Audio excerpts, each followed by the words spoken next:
Alhamdulillahirabbil wassalatu wassalamu ala asyrafil anbiya'i wal mursalin wa ala alihi wa sahbihi ajma'in. Allahumma salli ala sayyidina Muhammadin abdika wa rasulika nabiyil ummiyil wa ala alihi wa sahbihi barik wa sallim. Amma ba'd.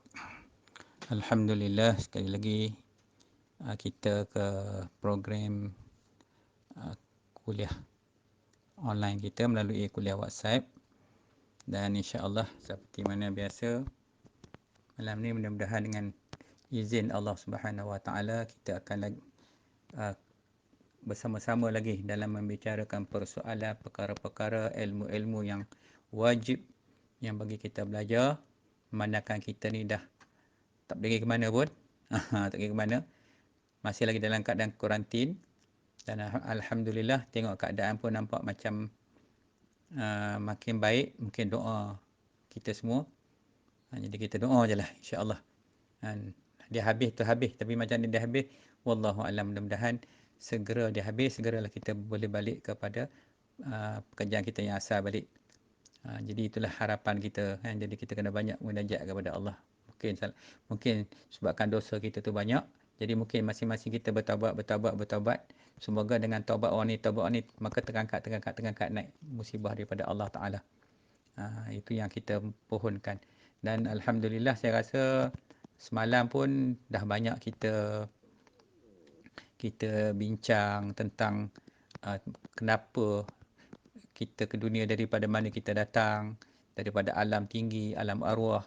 Kita dibawa turun ke dunia ni kan oleh Allah untuk kita uji, sebab itu perjanjian kita dengan Allah. Maka kita dibawa ke dunia sebagai tempat medan ujian kita. Ujian untuk nak tengok sama ada kita jadi orang yang taat kepada perintah Allah ataupun orang yang melanggar akan larangan-larangan Allah. So itulah yang kita dapat perbincangan semalam. Saya rasa kalau ulang-ulang dengar tu mungkin macam-macam benda lah. Sebab benda-benda macam ni saya memanglah kalau akan bagi input bukan satu bahagian saja. Kita akan masuk fiqh, kita akan masuk tauhid, kita akan masuk tasawuf. Bila fiqh tauhid tu boleh nampak lagi benda-benda jelas. Bila masuk bahagian tasawuf ni dia mula dah. Sebab tu dalam ilmu ni kena ada guru. Kita kena mengaji kena ada guru. Ini guru yang biasa je.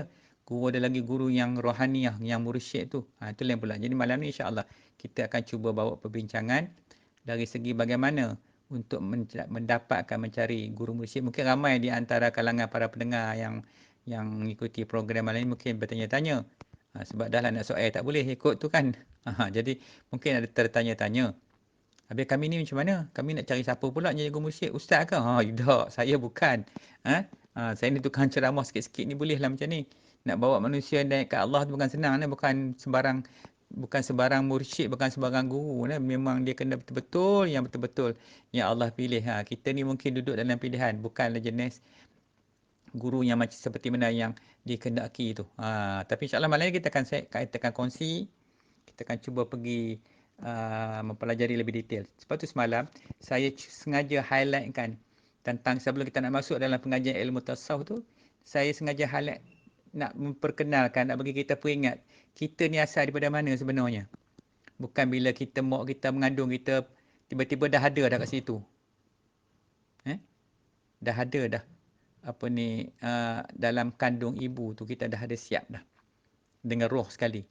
Tidak sebab roh tu dia datang, kita bincang semalam, dia datang apabila jasad tu dah mencapai umur 120 hari, maka diturunkanlah, dibawalah roh daripada alam arwah tu, alam tinggi, tempat asal kita tu, alam lahut tu, ke dalam alam rahim ibu.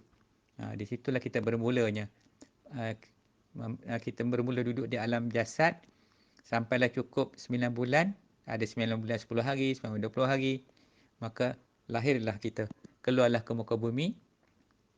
Keluar ke muka bumi ni untuk berhadapan dengan ujian-ujian Allah Subhanahu Wa Taala. Jadi kita nak bagi kenal tu dulu.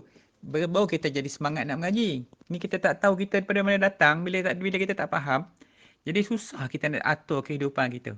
Itu yang bila keluar-keluar tu semua pakai akal, pakai nafsu saja. Walhal kita ni ada perkara-perkara benda yang kita kena follow, kita kena ikut. Jadi kenapa kena ada guru yang kita nak Nak ambil guru pula nak didik kita. Supaya kita tak tersasar jalan.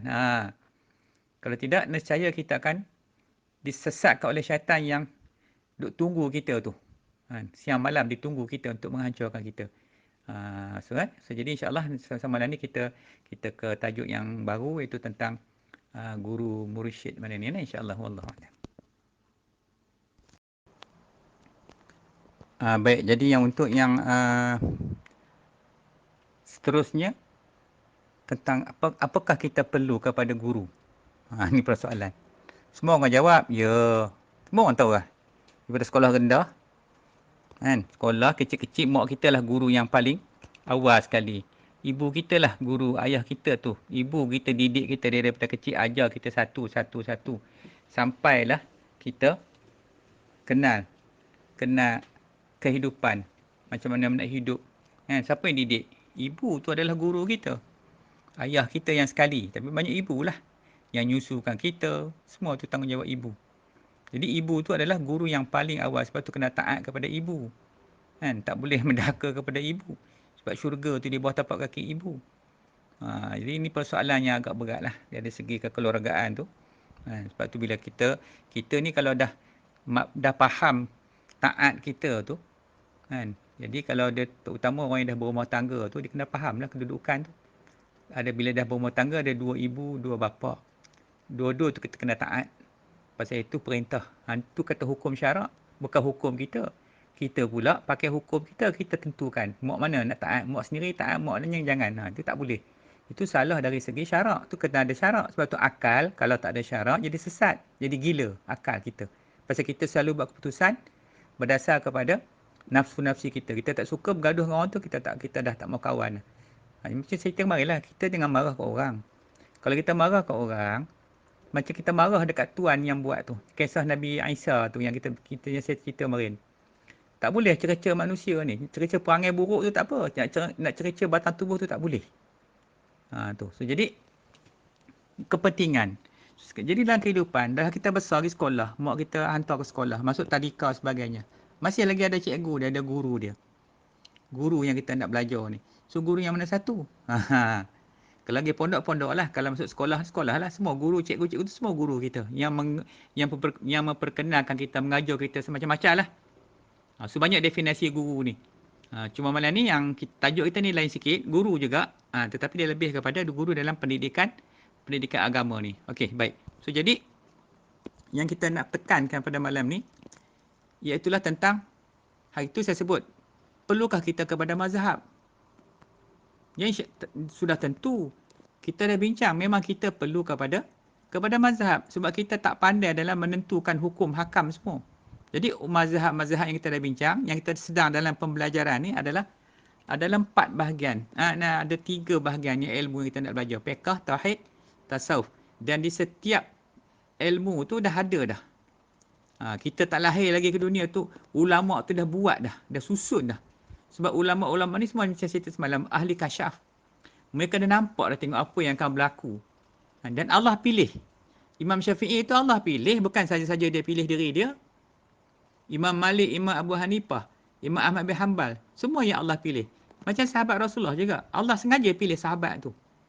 Untuk dijadikan sebagai contoh untuk kita di belakang hari ni. Tengok macam mana sahabat Nabi. Sama juga dengan imam-imam sebagai imam mazhab ni, mereka ni adalah guru besar kita. Yang kita harus mengikuti apa yang dia dah buat untuk kita ni. Itu pun kalau kita mengaji pun tak terhabis. Kalau tengok kitab Al-Um Imam Syafi'i, itu tak terbuat kita. Tengok Imam Al-Ghazali sudah. Saya duduk mengaji lama, Imam Al-Ghazali tu Ihya tu jenuh nak habis. Tak habis-habis. Terlalu banyak. Nak mengaji, nak faham lagi, nak beramal lagi. Ilmu ni pula pelik dia ilmu ni. Kalau takat mengaji, tak beramal tak jadi apa. Dia kena lepas belajar, mengaji. Itu nama dia menuntut ilmu. Pergi belajar, ambil ilmu, amal. Kita nak amal apa? Kita nak amal apa yang Rasulullah buat. Itu yang kita nak amal sekali. Sebab Rasulullah sebagai uswatun hasanah. Sebagai contoh teladan yang paling agung ni Nabi. Itu nak ikut siapa? Kita ni ikut siapa? Maka kita ni ikut ulama-ulama yang macam ni. Kita ikut Rasulullah. Tapi kita dengan Nabi ni jauh. Kita tak pernah tengok macam mana perbuatan Nabi. Yang kita tahu dalam hadis-hadis Nabi sahabat cerita macam ni dalam hadis kita tengok. Kemudian datang pula para ulama tunjuk pula adab Rasulullah. Sebab tu ulama ni dia akhlak mereka, ulama ni tinggi darjat dia. Sampai Allah sebut dalam Quran, orang yang ulama ni dia punya ketinggian tu tinggi. Hanya orang yang takut kepada Allah tu ulama. Ulama tu siapa? Ulama orang yang alim ilmu. Lagi dia alim ilmu, lagi dia takut kepada Allah. Pasal dia tahu hukum Tuhan ni betul, benar. Bukan tipu Quran tu. Quran tu tak pernah tipu. Dia cerita semua tu tulen. Original. Macam tu. So jadi, ini kedudukan yang kita nak faham. Baik. Kemudian kita perlu kepada mazhab? Yes. Ya. Memang kita perlu kepada mazhab. Mungkin baru lepas COVID ni, dalam musim COVID ni baru kita reti. Tidak, kita tak perlu dengar. Kita tahu sebut mazhab Syafi'i yang satu. Hak lain, hak tasawuf, hak tauhid kita tak tahu. Ni mungkin kebaikan. Hikmah. Saya ulang balik. Nabi sebut, azab tu ni, wabak ni adalah azab bagi orang yang dikehendaki Tuhan. Orang kafir sebagainya. Tapi rahmat. Rahmat bagi orang mukmin. So, rahmat tu kat mana? Dengan sebab kita kena kurung ni lah, kita mampu mengaji. Tidak bukan nak sangat ngaji ni. Kan? Tambah mengaji macam ni. Kejap boleh relax lagi kan. Pagi esok dah dengar. Lagi lah, susah. Tambah nak berdepan, nak talaki dengan tok guru tu. Lagilah. Boleh sabar tak pengajian tu? Okey. So, jadi, dari segi, kita tengok dulu. Ni kita nak cerita dulu. Bila sebut nak mengaji dengan guru ni, ada yang mengaji dengan tak ada tok guru. Tok guru siapa dia mengaji? Bila dia dah mazhab, dia akan ikut tok guru tu. Tok guru ni mazhab apa? Fiqh. Okey, Imam Syafi'i. Ya, memang betul lah. Kalau kita tengok dekat Malaysia ni, ghalib tu Imam Syafi'i. So, kita ikut mazhab Syafi'i. Tapi ada manusia, dia engkar, dia against. Dia tak mau ikut. Dia kata dia tak payah. Mungkin dia mengaji kot. Dia kata dia boleh ijtihad sendiri. Dia tak payah ikut-ikut. Dia baca, dia tahu. Ni nak buat macam mana. Mungkin ada 2-3 bini kan dia kahwin. Boleh belaga. Ni dia pegang tangan bini tak apa. Sentuh tak apa. Jadi saya bercelaru. Saya ada jumpa budak universiti datang tempat saya tu. Nak buat adalah kerja dia. Bertanya. Saya tanya dia, kamu ulama ikut mazhab mana? Dia kata jumhur ulama. Ulama mana? Mazhab mana? Tak, dia ikut jumhur ulama. So dia boleh tukar-tukar. Time ni dia buat macam ni, time ni macam ni. Saya kata kamu ni mujtahidin ke? Bukan orang yang boleh orang mujtahid ke? Tak, habis macam mana kamu nak jadi ikut jumhur ulama? Semua kamu hentam je. Tak patut, tak boleh macam tu kata. Kena ambil satu. Ambil satu mazhab yang betul-betul ikut. Bukan senang. Nak faham satu mazhab tu bukan senang. Okey, baik. Kemudian, jadi, kita tak ada macam ni. Okey. Sekarang ni bila bergurukan Google contoh. Ambil dalam Google. Okey. Faham dah. Aku faham dah. Dah faham dah ni. Ni guru ni. Itu dipanggil Syekh Google. Syekh Yahoo. Syekh Chrome. Semua Syekh. Tekan je. Dah. Dapat. Jawab. Memanglah ada dalam tu. Tapi kita faham ke? Sebab kena ingat antara kita dengan ilmu tu. Antara kita dengan ilmu yang nak sampai kat kita tu. Ada syaitan dekat tengah tu. Sebab syaitan ni. Dia akan putarkan. Dia akan cornerkan informasi yang sepatutnya. Dan kita pun tak tahu. Macam Ihya Ulumuddin. Kalau kita baca kitab dia, kalau kita tak mengaji dengan tok guru yang pernah mengaji dengan kita Ihya, kita takkan faham apa yang dimaksudkan oleh Imam Al-Ghazali tu. Sama juga dengan Imam Al-Syafi'i. Kita tak tahu. Sebab tu kita kena follow tok guru ni. Tok guru ni dulu dia mengaji dengan ni. Ustaz ni mengaji dengan ulama ni. Maknanya dia dapat tu terus direct. Maknanya ada sanad dia. Tak adalah merapu, melila, merata. Kalau dia ceramah ikut akal dia, ikut nafsu dia. Sama dengan Quran juga. Dia baca, faham sendiri. Belilah tafsir Ar-Rahman ke, tafsir Baydawi ke, tafsir apa ni, macam-macam tafsir dalam pasaran tu kan. Yang terkini ya tafsir Syekh Abdul Qadir Jalani. 800 tahun umur tafsir tu. Baru jumpa. Dia jumpa dekat mana? Dekat room tu. Dalam gereja kan. Silap saya tu. So, dia orang dah publish lah. Tafsir Syekh Abdul Qadir Jalani. Jadi, banyak tafsir-tafsir dalam pasaran. Beli. Jangan kita faham. Ikut akal kita. Sebab Quran bukan boleh dipaham dengan akal. Dia benda nur. Semalam saya sebut. Benda nur. So, bila benda nur ni, nak faham dia dengan nur juga. Tu kita kena ada sanad tu hubungan kita dengan Rasulullah. Tidak sampai ke Nabi, maka jadilah pahaman tu pahaman sesat. Pasal syaitan akan masuk dan syaitan tu akan kacau otak kita. Dia bagi faham kat kita macam ni. Dahsyat syaitan, dia duduk kat situ. Sebab tu apa-apa kena ada referen dia. Referen ni siapa dia? Mana guru mana? Ulama mana yang kamu refer? Macam itu. Jadi semua keadaan ni, yang masalah ni, bila kita rujuk ke tempat yang salah, rujuk boleh. Takat nak tengok tu tak salah, buka je lah Google tu. Tengok apa benda dalam tu. Adalah pengetahuan, cuma jangan pegang lagi. Pergi jumpa tu ustaz ke mana yang faham. Tok guru manakah yang faham, pergi rujuk balik ustaz. Minta maaf ustaz, saya ni bodoh ustaz. Nak bertanya sikit kat ustaz ni. Ada saya baca semalam dalam Google tu. Dia cerita macam ni. Kitab tu sekian. Oh macam ni. Cuba kamu cerita kat saya nak dengar kata ustaz tu. Kita pun ceritalah. Oh salah tu, betul macam ni. Tambah Quran, kita nak faham. Ayat satu ayat tu dia ada asbabul nuzul dia. Kenapa turunnya ayat-ayat Quran tu? Kita main tala je. Okey, ni betul dah. Kita pun tafsir. Walaupun benda tu pergi ke lain, maksud lain. Nak kena tengok asbabun nuzul dulu. Sebab tu ulama-ulama yang tulis kitab-kitab ni, dia orang ni dah expert, dah pakar dah. Dia tulis tu dah betul dah. Sambung balik terputus tadi. Jadi kenapa ulama-ulama ni menulis begitu? Sebab mereka dah faham. Lepas tu tengoklah kitab-kitab tu kan. Macam mana tu dia tulis? Ayat Quran yang dia tulis itu, dia masuk dalam tu. Kadang kita baca, masuk ke lain. Tapi dia tulis tu, bunyinya lain. Kita faham cara kita. Kita tak nak faham cara Tok Guru, cara ulama' tu. Lepas tu dia kena hadap, kena mengaji. Tak faham pergi tanya. Jangan kita pandai-pandai, mereka reka. Kan? Sebenarnya ni kan jadi masalah balik kepada kita. Okey, so jadi, whatever apa pun sekali, yang kita nanti tengok dalam ada slide saya bagi ni, tengok dia punya figure tu, dia punya carta tu dalam tu. Kan? Menunjukkan tentang ajaran ni, kira ajaran sesat lah. Kita nak hukum ni, orang yang duduk kat sini dia kira ajaran sesat. Ni semua berwalikan syaitan. Bahaya nah. Sebab zaman sekarang ni dia kata apa? Duduk di rumah boleh ngaji dah. Tengok TV, ustaz tu ceramah dalam TV. Dengarlah ceramah pang. Nampak tak? Ada tak rasa berkesan pada diri kita? Walaupun ustaz tu, ustazah tu cerita hebat-hebat dalam tu. Macam dengar memang dahsyat lah cerita. Semakan dia sebut-sebut nangis-nangis. Kita ada tak? Kita dapat rasa tak benda tu? Tu dalam TV. Dia bukan talaki, tu lain. Tak talaki direct ni live, dia lain. Berdepan dengan guru tu lain. Limpahan nur daripada guru kepada kita tu tak sama. Berbeza dengan daripada kita ambil di dalam TV ke internet ke sekarang ni memanglah. Kita buka je ada semua. Sedangkan dalam tu kadang-kadang ada benda yang salah kita tak tahu. Ajaran kalau type ilmu hakikat ni, jangan cakap lah.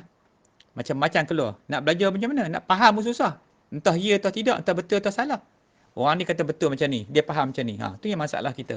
Tapi kalau guru, dia ulang balik. Saya ingat kemarin masa saya nak mengajar kita hikam kemarin. Kalau boleh habis satu baris hari tu, orang kata mujur lah. Kalau boleh dapat satu baris. Tak dapat kadang-kadang. Nasib sangat Tok Guru perhabis satu baris tu. Kalau tidak datang minggu depan pula belajar sekali lagi. Tambah. Kadang-kadang satu perkataan je. Dia kupas tu perkataan tu. Jenuh lah. Itu. Nasib sangat kalau dapat sebaris. Nak cerita macam mana orang kupas ayat-ayat dalam tu. Maknanya nak tafsir tu, itu mengaji kitab tu. Belum mengaji Al-Quran lagi, tafsir Al-Quran lagi. Lagilah banyak ilmu nak kena ada. Okey. So, jadi secara ringkasnya, kita ni orang awam. Kita buat cara kita orang awam. So, kita kena belajar macam mana nak memahami kedudukan kita supaya kita tidak tersesat jalan. Jadi, bila kita tak faham, kita ambil dalam Google, baca buku lah, apalah semua lah kita ambil dalam TV lah, internet lah semua, whatever. Sebenarnya, yang kita amal tu tak sampai kat Nabi. Tak sampai kat ulama', tak sampai kat sahabat, tak sampai kat Rasulullah. Jadi boleh belajar, itu saja dapat. Maka, last sekali kita akan faham mengikut apa yang syaitan bagi kita dan nafsu kita. Maka datanglah hawajis dan juga waswasil khannas tu bisik pada kita begini. Maka kita berfaham. Maka sebab tu hari ni ramai orang duk tafsir sendiri. Dia tulis macam-macam. Tambah dalam internet dia tengok. Dalam FB dengan cakap lah. Tukang-tukang tafsir ni berlambak. Tukang-tukang fitnah pun banyak. Kawan dengan syaitan. Tu yang kita takut sekali. Sebab tu kok mana apa kita kena ada referral. Kita nak rujuk dengan siapa? Guru mana? Itu kena penting dalam bab ni. Ini yang kita nak faham baik-baik. Okey, baik. Baik, Alhamdulillah. Syukur kepada Allah. Kita ni banyak syukur kepada Allah. Kalau tak sebab Tuhan bagi nikmat kat kita ni, tak tahu apa nak jadi kita ni. Kadang-kadang kita fikir kan, sebab tu orang ulama' ni, tutup guru orang alim ni, dia lain dengan kita. Kerana dia diam, kita tengok. Kerana dia cakap pun, cakap tak nak cakap. Dia mikir banyak. Mikir pasal kehidupan, mati, so, macam mana nak depan dengan Tuhan. Bolehkah mati dalam husnul khatimah? Itu dia nak mikir. Kita ni tak fikir bab tu. Kita seronok sangat-sangat. Macam kita tak mati. Cuba tengok keadaan sekarang ni. Hari-hari kita tengok orang mati. Sebabkan COVID lah. Disebabkan asbab lah.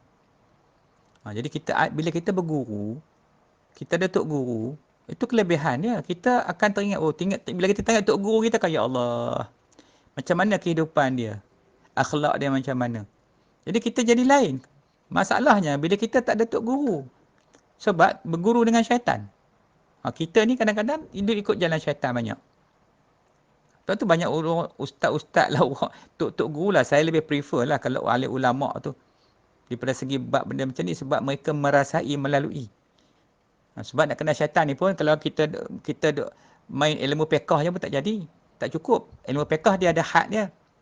Takat kita belajar tu. Kalau ada puluh lebih-lebih sangat pun, tak perlu kita orang awam. Cukuplah untuk fardu ain. Tauhid pun sama. Kita nak kena lebihkan ilmu tasawuf tu. Pasal apa? Ilmu tasawuf tu nak bentuk kita balik macam mana Rasul tu. Kenapa para sahabat kita tengok kan, kadang-kadang yang beribadat tu, ya Allah. Sebab mereka ni ada guru dia. Rasul tu sebagai guru mereka tu.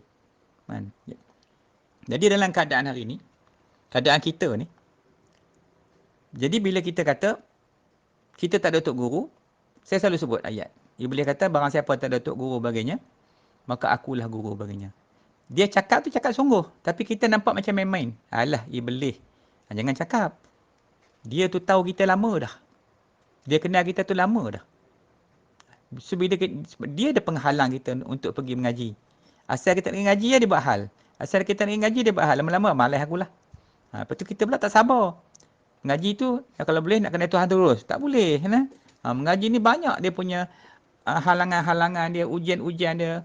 Tak kena taat sungguh dalam pengajian tu. Kita nak berhadapan dengan guru tu macam mana. Sebab tu dia dalam Ihya Ulumuddin, dia tulis kat situ, ada 10 syarat bagi seorang murid yang salik. Murid tu kan ada 10 syarat dia. Dan begitu juga dengan guru. Ada 10 syarat pula. Dua-dua tu kalau kita tengok Allah. Yang guru pun teruk, yang murid pun teruk. Barulah berlaku antara murid dengan guru. Tak boleh. Kalau murid dia pergi nak mengaji ni, dengan bawa pakaian-pakaian amarah lah ke, lawamah ke, mulhimah ke, memang masalah. Sebab tu nak jadi anak murid mengaji dengan tok guru ni susah. Saya ingat pengalaman saya dulu mengaji, ya Allah. Kena sabar sungguh kita ni. Kadang-kadang kita ingat tok guru ni kenapa dia buat macam ni. Pernah satu ketika lah saya cerita tok guru saya dulu. Masa satu peringkat tu heboh. Orang cerita, tok guru kamu tu dah jadi sesat tengok duk main belaga ayam. Cerita saya belaga ayam je. Kita ni duk ingat apa benda ni, betul ke ni? Orang cerita macam-macam. Dia duk bawa ayam jalan rupanya. Lepas tu sampai satu peringkat, dia masuk dalam tempat orang main ayam tu. Kalau dulu ni, bukan ada internet macam ni. Biasalah. Orang kampung, kalau tak belaga ayam tu, yang bela burung, lawan burung ketitir, burung apa tu. Dia bawa pergi lah. Tapi ayam dan lawan, semua menang. Semua menang ayam. Sampai orang kata, Tok Guru, ni, macam mana nak belajar ilmu Tok Guru tu nak? Mau mari rumah. Mari rumah aku. Pergi rumah lekat terus. Last kali kawasan tu, satu province tu, tempat tu, habis tinggal ayam. Tak belaga ayam. Tutup terus lawan ayam tu. Itu dia Tok Guru. Cerita macam Wali Songo kita dengar kat Indonesia. Main lumba kerbau. Last sekali habis orang berlumba. Tu Tok Guru. Ni kita duduk tumpang sekali. Itu perbezaan Tok Guru, ulama' dia lain. Dia Tok Wali ni, darjat dia lain. Dia buat kerja tu, cara dia buat kerja tu lain. Pasal dia tak duduk atas perbuatan dia. Dia ada sebab dia buat. Bukan saja-saja dia main. Dia buat benda tu. Banyak gila sejarah-sejarah saya duduk tengok. Kadang kita pun kata, kena sabar ni, bukan. Kena positif. Tak boleh. Mungkin ada sebab-sebab. Last kali kita tahu sebab apa. Habis semua. Semua stop, tak main lah. Bila saya jumpa dengan kawan, tak main lah kan? Nak main macam mana dia kata? Tak ada teringin lah. Tu kerja Tok Guru. So, benda-benda macam ni, susah lah kalau bila kita berguru, kita tak boleh menuduh. Ini mulut celupa. Bila apa-apa lagi dah kita kata macam-macam dah. Mengaji baru 1-2 kuliah je. Tapi mengata tu, tak sempat-sempat dah. So, jadi, dalam amalan ni pun sama juga. So, kita sekarang ni nak ngelak tak ada berguru dengan syaitan. Itu cerita dia. Hari tu saya dah baca dah tentang apa dia wali syaitan tu. Yang Tuhan bercerita dalam Quran tu. Macam mana yang kita dah bincang panjang dah. Jadi, malam ni kita sekali lagi. Kita nak mengelak daripada kita tak nak mengurus syaitan, kena ada berguru dengan siapa? Dengan guru mursyid. Kalau tak ada guru mursyid, memang duduk dengan syaitan lah. Forever. Tu kalau saya mengaji macam tu, Ustaz boleh ke mengaji macam tu? Macam tu macam mana? Sekali-sekali dengarlah dalam YouTube. Kalau duk tengok YouTube tu tengah ngaji tak apa. Kan? Cahaya nak lempah kot mana? Tok guru tu tengah duk tidur dah. YouTube dah berjalan lagi. Ini pun sekadar ni saja. Yang kita buat ni pun sekadar nak bagi faham. Tapi kok mana besok pun nak kena ngadap juga. Nak kena talaki juga, nak kena itu, ini dan sebagainya. Supaya tidak jadi berguru dengan syaitan. Syaitan tak sangat kita ni. Dia tak sangat manusia sesat macam dia. Okey, baik. Kemudian, jadi bila beramal tanpa sanad ni, maknanya tak ada guru, mengaji dengan guru syaitan ni, dan sandaran dia dari guru mursyid, nak hala ke mana? Terutama amalan kita. Okey, saya cerita ringkas simple macam ni. Kita ni nak beramal, teringin jugalah duk tengok orang beramai kan. Nak baca zikir apa, pergi kat kedai, beli buku. Sekarang ni tak payah pergi kedai. Sekarang ni buku berlambak. Beli e-book lah, semua ada dalam internet tu. Tengok, wirid ni bagus ni. Macam kemarin lah saya bagi tentang selawat Fatih. Contoh. Wirid baca ayat Bismillah 786 kali. Ni sebut dalam ni. Kemudian cerita tentang selawat, tasbih. Baca tasbih, selawat, tahlil, tahmid. Semua bagus ni. Sekian-sekian banyak baca. Kita pun start lah baca. Kita pun baca lah. Ambil Tok Guru Syekh Google. Pasal buka dalam internet, Google lah. Kalau buka Chrome, Syekh Chrome nama dia. Tapi Google lah yang saya tengok yang dominan. Google lah kebanyakannya. Kita pun ambil lah. Bagus ayat ni. Baca. Ataupun dengar kawan-kawan cakap, bang, kau kalau macam ni, kau baca ayat ni. Ayat apa? 1000 dinar ni. InsyaAllah nanti memang dapat rezeki. Memang, tengok dalam ayat itu Allah sebut apa. Ini yang tak boleh. Kamu ambil itu kena ambil dengan siapa? Ambil dalam Google. Syekh Google tu dihidupkan mati. Syekh tu mati. Dia ilmu ni nur. Nur ni kena pergi ambil dengan Tok Guru yang hidup. Yang ada roh, baru lempahan nur daripada Nabi. Itu lempahan nubuah kenabian sampai kat kita. Barulah ada berkat zikir wirid tu. Ni pergi ambil kat Tok Guru mati. Macam baca buku lah, baca kitab lah. Kitab tu tempat rujukan. Nak rojok, buka kitab, rojok. Siapa mengaji kitab tahulah. Kadang-kadang kita baca tu lain, cerita tu lain. Benda tu nak kena faham. Jadi, kena ambil daripada Tok Guru yang hidup. Sebab nak dapat limpahan nubuah kenabian tu. Kita ni kalau tak ada limpahan daripada Nabi tu, tak tahulah nak jadi apa dah. Tu ikut syaitan lah sampai bila-bila. Tu pun setengah tu dia berkeras lagi. Tak apalah, so jangan dengar sangat Ustaz dia cakap tu. Tak apalah, saya pun bukan paksa pun. Tapi kita dah lalu, dah tengok dah macam manusia sesat. Saya kat 20 tahun lebih duduk dalam bidang ni.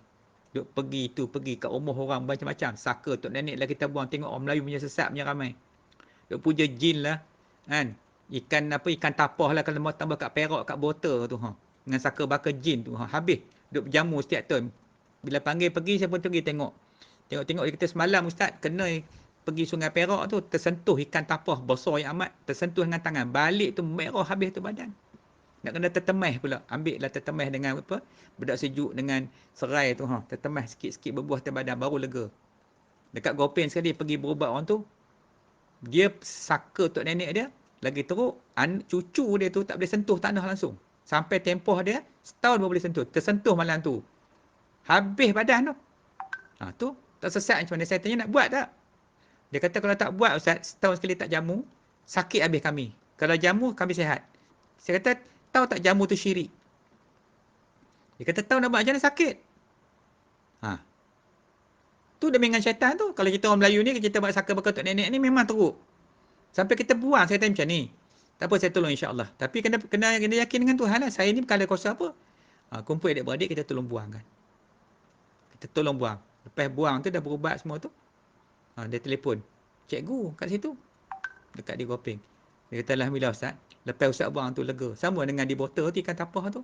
Lepas dia tanya saya, Ustaz, lepas ni ikan tapah boleh makan? Lepas buang ni, insya-Allah, kau pergilah tangkap ikan tapah tu. Kamu lapah kau makan, insya-Allah tak ada gatal lagi dah. Dia terikat dengan saka tok nenek tu. Tu setan, jin tu punya jahat tu. Jadi kalau kita tak betul-betul faham, dia jadi lagi tu. Jadi tentang ayat wirid tadi baik. Bila dah ambil wirid tu, baca. Tahu tak? Pada ayat ni, wa imma ayat Quran ke, ayat wirid ke, apa yang kita baca tanpa guru ni, Kan Iblis dah sebut, barang siapa tak ada guru, aku guru. Walaupun Syekh Google tu anak murid aku lah.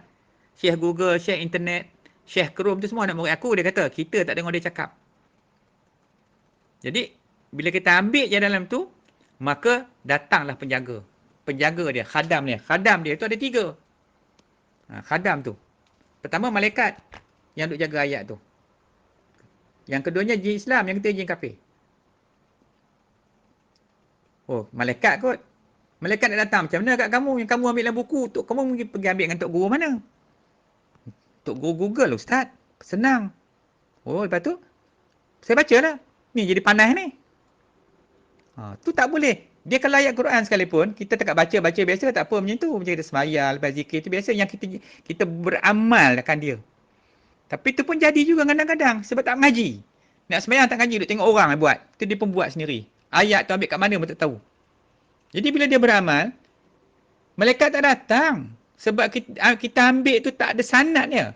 Malaikat datang hanya apabila kita pergi mengaji dengan ustaz-ustaz, dengan guru-guru yang memang dia ada sanad. Yang ni ustaz ni dia mengaji kat Mesir kemarin. Dia ambil dekat mana di tempat pengajian Quran kat sana. Di Al-Azhar. Memang Tok Guru dia hebat. Dia ambil. Tak apalah pergi jumpa dia. Sebab dia memang ada sanad dia. Dia ambil dengan guru dia. Dia belajar dengan syekh ni, syekh ni, syekh ni. Tak ada lah yang datang jenis panas tu. Kalau malaikat ni dia sejuk. Dia tenang. Kita beramal. Tak ada panas sangat pijau. Lebang libu kata orang Perak. Maka, kalau malaikat tak datang, sama ada jin Islam atau jin kafir. Kalau datang salah satu daripada jin ni, maka dia jadilah penyakit. Pertama, ajaran sesat. Dia merapu dah. Tu tak apa lagi. Gila isim. Dia jadi gila isim. Gila isim. Ada juga yang ambil, dia baca buku. Dalam buku tu tulis, dengan ini, siapa-siapa yang baca buku ni, saya mengijazahkan apa yang anda baca dalam buku ni. Tu lagi masalah. Sebab ada kes, saya tak nak cerita lah buku mana. Budak tu sampai gantung diri, mati. Kes tu kes polis. Pasal dalam buku saya tengok dia tulis, dia ijazah kat belakang buku tu. Ijazah lagi tak boleh. Ijazah kena ambil dengan Tok Guru hidup. Bukan dia ambil dengan buku. Dia kena ngadap, ikut Tok Guru tu baca. Apa doa dia nak baca, apa zikir dia nak baca. Macam kita jangan ucap lah. La ilaha illallah. Ikut. Macam tu. Dia kena ambil. Nak baca zikir apa? Baca sekali lalu dulu. Baca sekali. Ambil tanda kita, terima ijazah. Dah habis Tok Guru tanya. InsyaAllah, kamu amalannya ni, saya ijazah kat kamu tu. Macam tu maknanya ada tempat sumber dia yang kita ambil. Kemudian gila isim. Panas. Ni berlaku selalu. Kamu baca apa panas? Kalau Allah je. Hari-hari. 1000 kali. Memang panas. Panas sebab kalau Allah kan? Mana ada ayat Quran boleh bagi panas manusia? Orang baca ayat Quran ni, orang yang baca Quran tu diingat kepada Allah, dia jadi tenang. Ni tak panas. Dia duduk jampi. Mandi. Cakap seorang-seorang duduk kat rumah. Panggil isim. Isim ni tak boleh nak kena sebab isim ni nama lah. Tapi ada istilah orang Melayu ni, gila isim. Ni sangat ramai saya jumpa yang macam ni. Jenuh nak berjampi. Nak boleh buang ke jin yang duduk tunggu khadam. Pasal talqin balik, ajar mengucap balik. Kamu mai sini, duduk elok sini balik. Ambil balik yang ni. Ambil kaedah duduk balik, adab balik kat Allah Rasul balik diri tu. Taubat dulu, baru dia hilang penyakit isim tu. Satu lagi gila. Gila ni macam gila. Pandai barang biasa. Kalau bini duduk kat rumah, tengok laki dia. Kalau duduk pandai barang tu, check tengok. Ada amalan apa-apa. Duduk ambil ayat sana, nak kuatkan, nak power ke. Ambil lah ayat tu. Hei mambang hijau, mama biru lah baca kan, ikut Piramli tu. Ataupun dia pergi ambil, tengok-tengok macam-macam doa dalam tu ada. Ni kena hati-hati baik-baik. Yang terakhir sekali, ada banyak lagi lah sebab-sebab tu. Bersahabat dengan jin ni. Mana dia automatik, dia telah mengambil syaitan jin ni sebagai wali dia, penolong dia. Maka macam ni cukup masalah. Bila dah berkawan dengan jin ni, hidup kita jadi susah. Bab rezeki payah, bab kehidupan payah, rumah tangga huru-hara. Inilah benda. Dia akan bagi kacau kita. Ini penyakit bila berguru dengan syaitan. Ini secara tak langsung. Saya cerita benda yang tak langsung. Ini secara ringkas-ringkas je. Kalau kita nak faham tentang macam mana khadam. So lepas ni, mana-mana yang nak beramal apa semua, saya nasihatkan, pergilah jumpa ustaz ke yang duduk mengaji kat Mesir, kat Syria ke, kat mana-mana. Carilah. Kalau rasa muskil dengan ustaz tu, boleh ke ustaz ni? Kan ni buat sesat pula sekarang. Aku tengok pakai serban boleh tahan. Dah marah ke serban pula. Serban ni kan pakaian Nabi. Nabi pakai serban. Marah pula takut ustaz tu sesat. Dia cari ustaz yang tak pakai serban tu. Hak pakai apa? Cap. Cari ustaz tu. Cap boleh pakai orang Islam. Cap, bow tu semua ajaran-ajaran sesat tak boleh pakai. Tapi Jangan. Nak pergi cari ustaz kalau takut sangat, buat semaya istikharah. Buat semaya istikharah, ya Allah, berilah petunjuk kepada aku. Ya Allah, aku nak cari tok guru yang boleh bimbing aku. Paling tidak kita berniat nak cari. Senang kita nak rujuk. Tu. Itu antara kaedah lah cara kita nak buat. Sebab kita tak tahu guru mana kita nak ikut. Guru ni ramai. Biasa kita sebut lah. Yang tak ada sanad pun ada. Sanad sendiri dia. Dia baca sendiri. Dia lah tok guru. Dia lah ulama'. Dia lah semua seseorang dia. Itu pun ada juga. So semua kita nak kena ambil kira faktor-faktor macam ni. Saya nasihat. Ni saya nasihat sebab saya dah lama duduk kat situ. Duduk dengan ajaran sesat ni. Duduk tangkap orang dulu pun. Macam-macam yang saya dah berhadapi. Jadi kita tengok Allah. Kalau kita tak perbaiki balik, tak betul balik, masyarakat kita penuh ranah dia buatnya. Bukan pasal kita pandai tak. Pasal kita duduk dalam tu. Kat 20 tahun lebih. Saya duduk dalam benda tu. Duduk kaji macam-macam. Sambil-sambil kita buat kerja kita. Dakwah kita jalan. So sambil-sambil tu kita tengok. Ni tak boleh. Kita betul balik ni. Kamu mari sini. Kita ajar mengucap balik. Kembalikan dia balik tu. Tu kerja yang memang rumit. Bab-bab macam ni. Okay, baik. Wallahualam. Alhamdulillah. Sekali lagi kita sambung lagi. Sekali lagi kita sambung. Boleh ya? Ikut pelan-pelan. Bab guru ni saya cuba bawa bukanlah pendekatan baru. Mungkin ada yang mendengar, mungkin dia tak biasa dengar benda ni. Memanglah masa ketika saya duduk mengaji guru dulu awal tahun 70-an dulu, 80-an memanglah tak sama dengan sekarang ni. Dengan orang baru ni memanglah ada perbezaan dia. Jadi zaman kita mengaji tu dulu, masa tu kereta Morris Minor. Mana ada kereta Honda pun tak ada. Kereta Honda Jepun tu kemudian pun datang. Jadi bayangkan pergi mengaji tumpang kawan naik Morris Minor tu. Malam-malam gelap-gelemat. Pergi motor guru ternasib ya. Tok guru ada, kita pun pakai kasyah. Kasyah cara bodoh kita lah. Kadang-kadang pergi lebuh. Pergi mana? Tok guru mana? Tok guru mu tak ada rumah. Tubik dah. Dia gimana tak tahu. Ni boleh bukan takat boleh apa, boleh main telefon dulu. Ni malah ni boleh pakai live lagi. Punya hebat yang mengaji. Dulu tak. Pergilah rumah bukan dekat. Nak sampai rumah tok guru tu naik gering-gering naik kereta tu. Yang pergi pun dengan ustaz juga, tok guru juga nak pergi. Dia pun ajak saya, jom kita pergi. Pergilah. Ni ada tak tok guru kat rumah ni?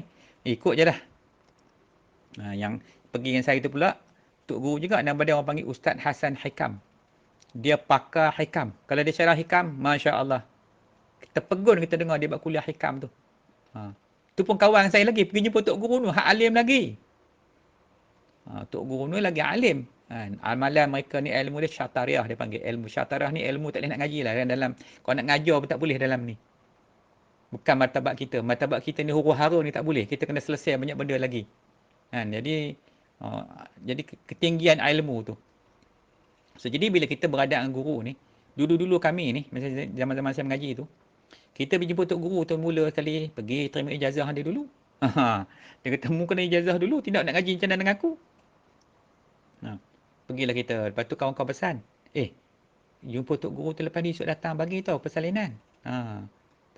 Adab tu adab. Tu dia punya kita raih tok guru. Padahal bukan ada duit pun, dia budak sekolah lagi. Pergilah beli, cari duit belilah. Beli apa? Belikan plakat selai, baju pagoda selai. Pergi lain kali, lepas tu pergi jumpa tok guru, dah habis selesai. Lain kali lah pergi waktu lain. Tok guru, ni nak bagi hadiah tok guru ni persalinan saya tanda anak murid. Dia ambil tok, dia pun ambil. Tak apalah, kata terima kasih lah tok itu. Tok guru tak nak minta pun. Kita ni bagi kawan-kawan dia sebut, bagi semuanya ada. Persalinan tu, punya hormat kat tok guru. Kalau lah ni tak tahu lah nak bagi apa kan, kalau mengaji dengan tok guru ni. Orang tanya saya, ustaz nak bagi apa? Bagilah kata ni Huawei kasih biji ke. Lega lah zaman sekarang ni kan boleh saya cakap lebih sikit. Lega ni orang tak buat. Dulu kami buat. Zaman saya dulu buat. Kita buat pasal kita pun, tok guru ramai. Kita kawan ni tok guru pondok ni.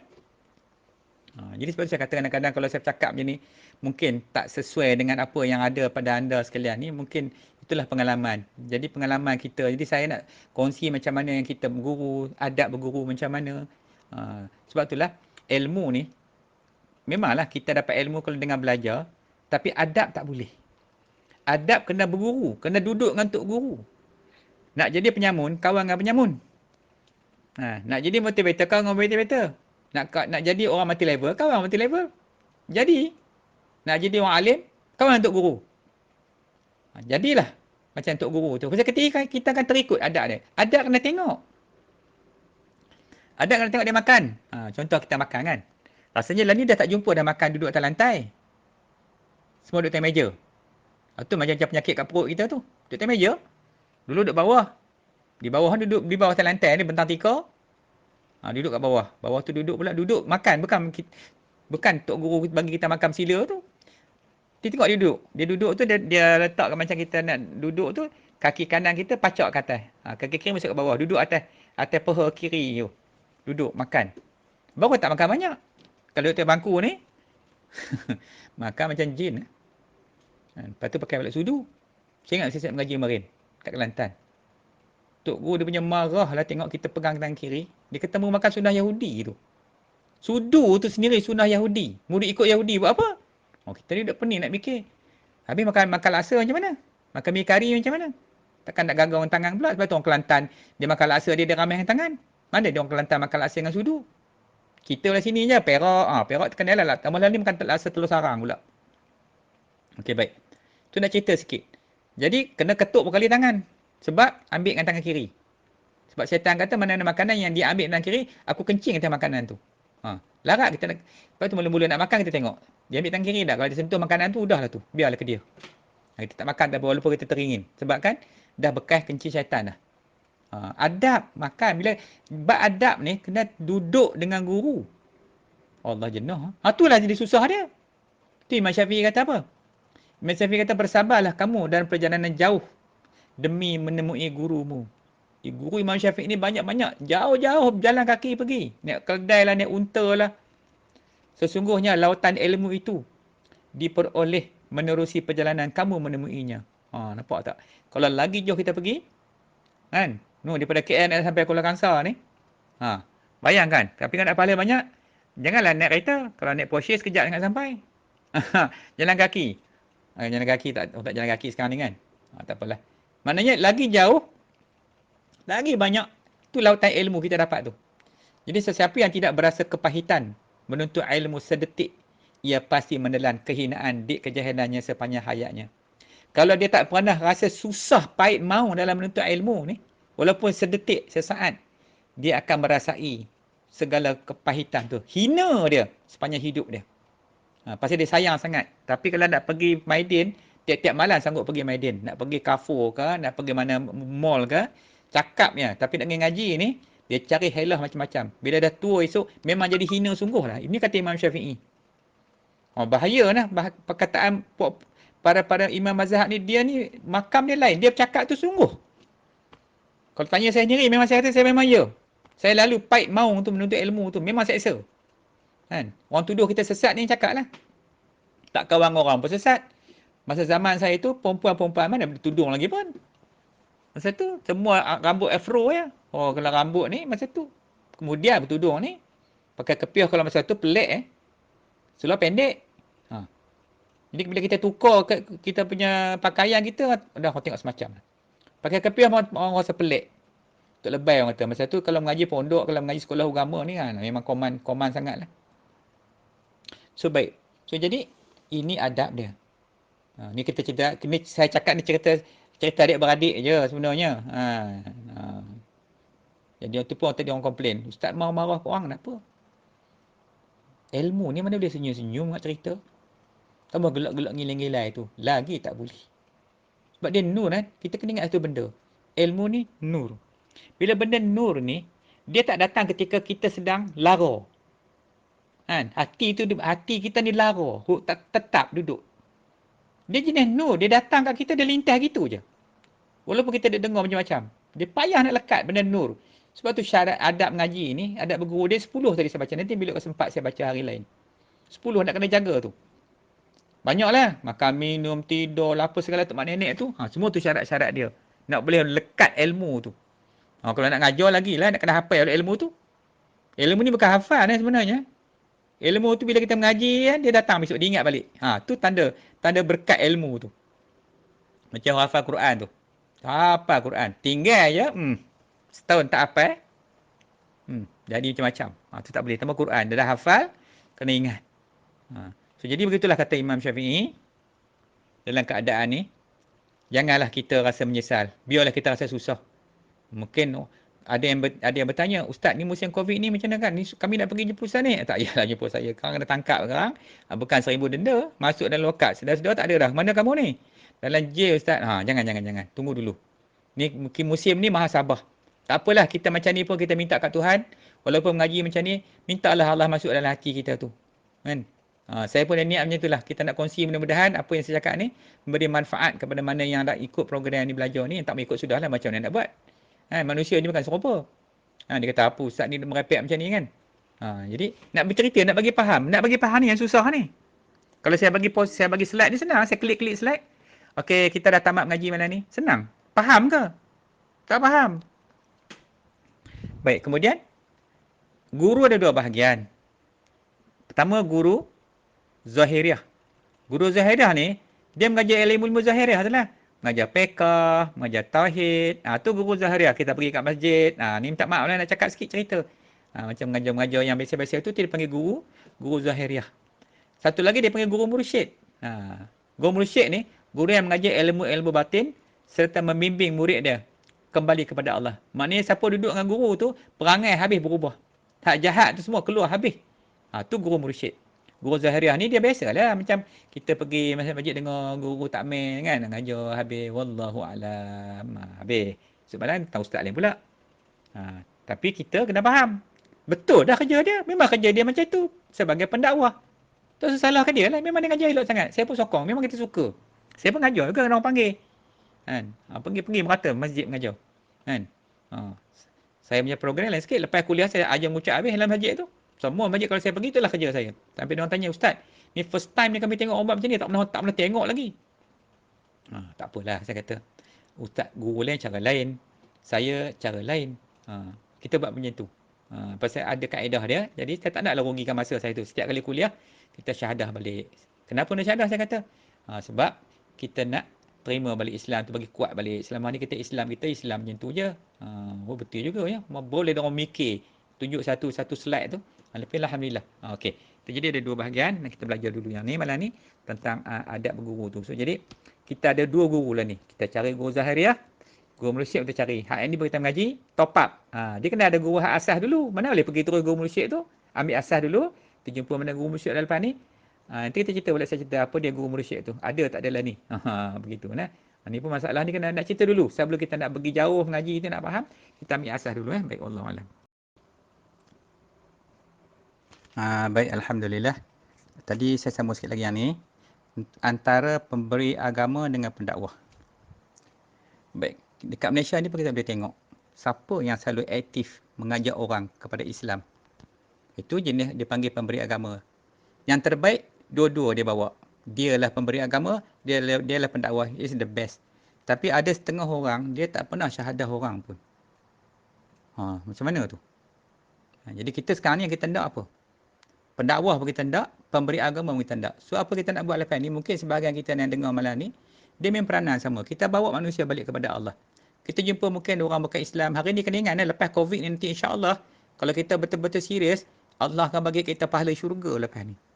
Pasal ramai orang akan sedar. Orang putih pun tengok. Tak larat tengok ada video-video Kristian katok patung Maryam lah.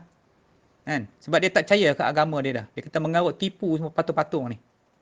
Tak boleh buat apa. Tak boleh selamatkan dia orang. Dia sendiri tak tahu hala duduk macam mana. Katok dia India. Lempar dalam sungai habis patung-patung tu. Nampak tak? Jadi kita jangan buang masa lepas ni. Kita pergi dakwah insya-Allah. Pasal apa? Orang tengok macam mana pakaian Islam orang pakai. Dulu orang suka tak pakai niqab. Sekarang ni dah biasa dah. Orang tengok semua pakai kena tutup. Lelaki mana tutup juga dekat perempuan. Pakaian, kehidupan dia di barat, di Eropah tengok. Kata-kata Islam, apa yang dalam hadis Nabi dalam Quran, dia orang tampal kat dinding. Sampai macam tu. Masjid-masjid jadi peluang. Tadi saya kat Brazil, dekat di Belgium. Buka masjid balik. Semayang balik bagi azan. Sebab dia kata bila azan tu, Covid tu lari. Bila azan tu, Covid tu makin mengecil. Dia takut ke bunyi azan. Masya Allah. Itulah. Tapi kita masjid dah tak ada orang sekarang ni. Kan? Patutnya azan-azan jugalah kan. Jadi, kita nak dua orang ni. So, kita ambil peluang lepas ni. Ilmu dah ada dah ni. InsyaAllah lah. Ilmu sikit-sikit tu ada lah. Jadi, gunakan apa yang ada ilmu ni nanti. Kan? Kita jadi sebagai pemberi agama sama. Kan? Kalau tak faham esok datang, jumpa saya balik. Ustaz ni buat macam mana ni? Tak apa, mari sini. Kita ajar, kita buat program. Kat mana nak buat? Shah Alam. Okey, kita pergi Shah Alam. Kat mana Banting? Kat mana Singapura? Orang Singapura pun dalam grup kita ni. Kan? Orang Brunei pun ada. Ramai. Jadi kita buat macam mana nak bawa dia mereka masuk pada Islam balik. Jangan tunggu, pasal apa? Dapat kita payung seorang, Masya Allah. Seorang kita ajar masuk Islam tu dah teramat besar dah pahala dia. Jangan kita ingat nak ajak bukan orang kafir je. Ni orang Melayu yang sesat berapa ramai. Yang sesat akidah, sesat i'tiqad, sesat ubudiyah, sesat uluhiyah, sesat macam-macam sesat dia berlambak. Tarik yang tu dulu. Kalau payah ingat nak pergi ke masalah lain, payah. Ni. Lepas ni, ajak mereka tu balik. Kita pun ambil peranan ni sebagai pemberi agama. Ajar dia mengucap balik. Mana kita tahu mudah-mudahan Allah Ta'ala tolong kita. So, jadi, duduk dalam dua-dua bahagian ni. Satu, bahagian pemberi agama, ajak manusia itu keluar pada kufur dan maksiat. Kalau kita tak boleh, kita pergi jumpa kawan-kawan tu, kita sembang. Sembang dia, kamu ni apa sudah kamu ni? Aku tengok mayang, beridak. Kan? Kamu ni lara banyak sangat. Kalau pasal dunia, kamu nombor satu. Niaga semalam tu tak apalah bang. Ni sampai semayang pun tidak. Kamu kira niaga cari duit. Semayang lah sama. Aku free aku semayang lah dia jawab gitu. Ni jenis macam ni. Kita pergi kawan dengan dia. Sebab pendakwah ni dia kena humble. Kena humble. Dia tak boleh gopoh. Kita kena baik, kena lembut. Dia maki hamba kita pun okey je. Jangan kita panas barang pula. Kemudian, ajak dia masuk. Itu yang memberi agama. Kalau tak boleh juga, kita ajak dia sudah. Lepas tu besok kita carilah mana ustaz Tok Gulin mana ada. Kita buat program, panggil dia sekali, kita buat majlis syahadah ramai-ramai. Dia tak terasa sangat.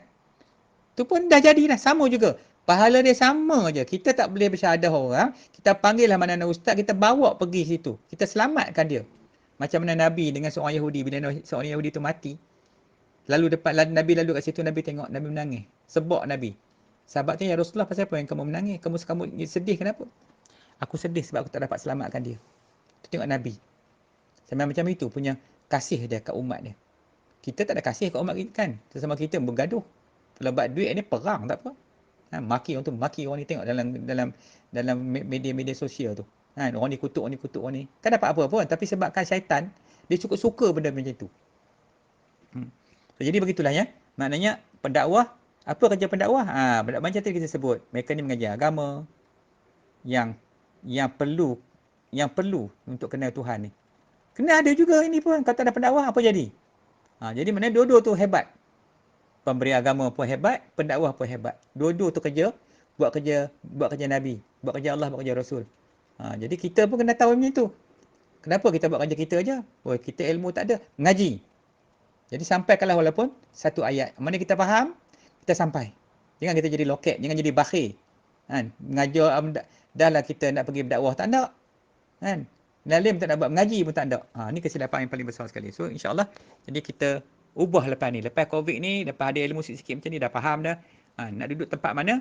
Nak syahadah orang tak boleh ustaz, tak apa. Kamu pergi cari orang. Ajak kawan, nanti kita buat program. Kita pelan-pelan kita sembang dengan dia. Okey, kita ajak dia ucap balik. Itulah, mudah-mudahan mana kita tahu kerja Tuhan. Mungkin dengan asbab kita tu, dia boleh keluar daripada jahat kepada iman. Siapa tahu? Jadi Allah nak bagi pahala kita ni lepas ni insya-Allah. Baik, wallahu a'lam. Alhamdulillah, malam ni saya cuba ringkas-ringkaskan. Nanti jemu pula Tiap malam ngaji ni. Kalau tak nak mengaji pun tak apa, saya okey je kan. Jadi saya ringkas-ringkas yang mana ni. Nak bagi faham dulu. Nanti duk tanya pula guru mursyid ni siapa? Sebelum bertanya biasa jawab dulu. Mungkin ramai dia tanya dalam hati tu. Sebab nak post tak boleh. Boleh post. PM je kat saya tu. Nombor telefon semua kita bagi. Ya. Baik. Jadi berguru kepada guru mursyid. Apa kat mana kita nak tengok dalil dia? Kat sini ada satu hadis yang diriwayatkan oleh Abu Daud. Sabda Nabi, hendaklah engkau selalu bersama Allah. Jika tidak mampu, berusahalah selalu bersama orang-orang yang dekat dengan Allah. Kerana sesungguhnya orang itulah yang akan menyampaikan kamu kepada Allah. Kalau tengok dalam hadis-hadis tasawuf, hadis-hadis sufi, dalam hadis Nabi ni, banyaklah hadis nah. Kita pun kita nampak rupanya Islam ni tak semudah yang kita duk faham, duk cerita Quran mudah-mudah je. Memang jadi kaum mudah. Mudah sangat. Islam ni cukup seni Saya tak sebut mudah, cukup seni, cukup cantik Islam ni. Sebab Islam tu dia tinggi dan tak ada lagi yang lebih tinggi daripada dia. Maknanya kan, dia ada jasmani, ada rohani. Guru pun sama juga. Guru Zahiriah jasmani, guru Zahiriah macam mana? Yang ngajar kita tu. Fiqh lah, tauhid lah, kita duk apa tu. Allah, wujud, qidam, baqah. Itu asas-asas tu. Hak guru rohani pula yang macam mana? Guru rohani ni dia makam lain, darjat dia lain. Pasal bila dia nak bawa manusia tu balik kepada Allah, dia kena sampai dulu. Dia kena pergi dulu. Macam mana peristiwa malam Mi'raj Rasulullah tu. Macam mana Nabi dibawa oleh Jibril tu naik. Jadi Nabi lalu kat situ. Nabi tengok semua tu. Dan Nabi balik, Nabi cerita kat kita balik. Aku tengok macam ni. Jangan kamu buat macam ni. Kena buat macam ni. Kena ikut macam ni. Nabi cerita. Jadi perjalanan tu agak satu benda yang ritual lah kita panggil. Benda yang mistik. Benda yang mistik. Benda satu perjalanan. Satu keajaiban yang Allah bagi pada Nabi. Jadi perjalanan tu adalah sebagai contoh untuk kita umat dia balik kepada Allah mengikut jalan yang Nabi bawa tu. Jibril tukang tunjuknya. Padahal Allah kalau ikut Nabi tak perlu Jibril pun. Allah nak ambil Nabi tu pada malam nak Mi'raj tu. Tak payahlah Allah suruh Jibril pergi ambil Rasulullah, kemudian belahnya jantung Rasulullah tu, cucinya, belah dada Rasulullah, cuci tempat alaqah tu dengan air zam-zam. Kemudian lepas tu baru naikkan burak, jalan Isra', kemudian baru Mi'raj ke atas. Kenapa Tuhan buat macam tu? Sebab Nabi ni, kena ingat, apa yang Nabi buat, semua adalah iktibar untuk kita tengok. Untuk kita contoh. Sebab tu ulama-ulama tasawuf ni, dia ikut balik. Maknanya dia gambarkan. Maknanya, pertama sekali sebelum siapa nak balik kepada Allah, nak semayang. Kalau nak semayang tu pun, nak kena minta ampun dengan Tuhan dulu. Kita nak semayang, nak buat ibadat. Apa kita nak kata masa kita nak buat ibadat tu? Kita nak mula beramal ke apa semua kan? Banyak syarat dia bukan boleh baca gitu je. Dia nak kena amal dia, kena adab dia. Kita nak mulakan satu-satu amalan tu. Nak kena taubat dulu. Niat tu, nak beramal ni kena taubat, kena segera keluar daripada daerah kufur. Kufur maksiat tu. Kena keluar dulu tempat tu. Kena duduk tempat iman Islam ihsan. Nak duduk tempat iman dan taat tu, macam mana nak keluar? Kena mengucap dulu. Tak tahu tadi kita buat apa. Cakap ngata orang apa semua, dah jadi syirik lah. Jadi bila nak sembahyang, nak ambil wuduk tu kena mengucap dulu. Nak wuduk tu. Mengucap siap-siap supaya Islam. Maknanya kita berwuduk dalam keadaan kita Islam. Maknanya kena kembali daripada kufur maksiat kepada iman dan taat. Tidak tak sah semayang kita tu. Jangan ambil mudah. Jangan kata mudah. Kalau kita mengaji tak semudah kita ingat sangat. Jadi, tapi mudah tu maknanya maksud dia kita peringkat-peringkat lah. Tak adalah kita nak tekan dengan orang baru belajar agama tu. Okey, peringkat awal macam ni. So, dia ada level. Itu dia panggil orang mubtadi. Orang baru belajar. Orang mutawasid. Orang yang muntaha yang dah naik ke atas yang paling level tinggi sekali. So dia ada kaedah dia. Sekolah rendah, sekolah menengah, universiti, kan beza ilmu dia. Sama juga dalam agama. Peringkat-peringkat dulu, level by level. Sampai kita naik ke atas. Macam tu. Jadi, yang pertama sekali, nak duduk dengan manusia-manusia yang dekat dengan Allah ni, kena perangai tu kena buang dulu. Kufur maksiat tu. Kena buang tu dulu. Lepas buang tu dulu, duduk dalam, cepat-cepat duduk dalam daerah iman. Kalau dia daerah kufur maksiat, duduk dalam daerah iman Islam ihsan, maknanya kena syahadah balik. Tu Nabi kata, sentiasalah kamu memperbaharui iman kamu dengan mengucap la ilaha illallah. Kembali balik cepat-cepat. Nak tidur mengucap, tu antara waktu dengan waktu tu kita tetap berjadi. Ni COVID okey lah, alhamdulillah duduk kat rumah. Apa yang nak buat? Tengok anak bini dia je. Tengok tu lah muka hari-hari. Dah kongsi dah. Tapi kalau kat luar tu, macam-macam kufur maksiat buat. Baik jantan, betina sama je. Jadi, kena taubat cepat-cepat. Dia kalau sekali tak taubat, semayang buta gitu je. Jadi lara gitu je lah. Baik. Lepas tu, kita kena minta dengan Tuhan. Ya Allah Tuhanku, minta. Gugurkanlah di diri aku ni, rohani jasmani, segala syirik akbar, segala syirik asghar, kufur dan kekufuran dan setiap kesalahan yang kita buat tu. Yang bersangkutan dengan anak cucu Adam. Kokok Adam memang ada lah pun. Salah kita dengan anak cucu Adam banyak, utang tak bayar lah, macam-macam. Kita kata ke dia lah, mengumpat dia lah, Allah, cerita siang hari kalau duduk kalau bukan COVID ni, inilah perangai perbuatan yang kita selalu buat. Lepas tu, yang bersangkutan pula dengan segala makhluk-makhluk Tuhan yang lain. Tadi pijak semut lah, katok belalang lah, pukul kucing lah, tu makhluk Tuhan. Pergi patah pokok tak pasal-pasal. Tak boleh semua tu. Tengok Nabi Sulaiman cakap semut macam mana. Dia tak bunuh semut tu. Kita tak ambil api cucuh lagi. Besok dia akhirat besok. Allah bagi panggil semut tu. Wahai semut. Nak kamu ambil lighter ni. Lighter tu besar-besar lighter. Mencucuh dia ni. Mana dia cucuh kamu masih hidup? Oh, tak boleh ke Ustaz? Harus bunuh. Tapi kalau kamu tak boleh bunuh lagi bagus. Halo dia baik-baik, cakap dia baik-baik. Ingatkan Nabi Sulaiman tu. Pesan dia, wahai semut. Oh, kata gila pula. Cakap semut. Kalau gila, Nabi Sulaiman gila lah. Ha. Apa tak? Anak Tok Kenali di Kelantan, saya ingat lagi kisah dia. Di Kelantan tu nama dia Syekh Ahmad Bakok. Kalau bagi kubur dekat Kumbang Kerian tu, makam di sebelah. Saya pernah dulu duduk sana, saya tanya orang kampung, macam mana Syekh Ahmad Bakok ni? Kebetulan dia mengaji dengan pak mentua saya ni. Jadi cerita pasal Tok Wali ni, memang cukup faham. Dia kalau dia berjalan, dia pergi ngajar, dia naik basikal. Dia nampak semut atas jalan, dia berhenti. Angkat basikal tu lintas pun dia lalu. Kalau kita, ye langgar semut. Kau dapat langgar biawak, langgar ular kan memang lah. Kita ni cerita. Orang tu tak. Ustaz, logik dah sikit Ustaz. Nak angkat kereta macam mana? Ha? Terlanggar macam mana? Terlanggar kucing macam mana apa kita nak buat? Menung kita, langgar kucing pun. Haiwan pula, dia mati. Sebab apa? Bila dia terlupa mentasbih kepada Allah. Itu kena ingat. Haiwan ni kucing ke apa ke, atas jalan tu, babi hutan ke, rimau ke, kena langgar. Bila dia mati tu, dia masa tu dia terlupa tasbih kepada Tuhan. Tu dia dimatikan. Allah. Haiwan pun macam itu. Tapi cuba Tuhan buat kat manusia tengok. Terlupa kepada Tuhan, dimatikan. Tokoh yang masuk neraka. Sebab tu tak boleh dia pergi berubat bomo kat Tok Bomo tu. Hak menurun tak sedar diri tu. Kan? Tok Bomo tu dah tak sedar. Dia pergi berubat. Assalamualaikum. Apa hajat cucuku? Tok Bomo tu dah tak sedar dah. Masuk dia hantu lah. Itu dia panggil tanah syakul arwah. Penjelmaan roh jin dalam tubuh badan manusia. Kalau Tok Bomo tu mati masa tu, na'udzubillah, memang masuk neraka lah. Pasal dia mati dalam kufur.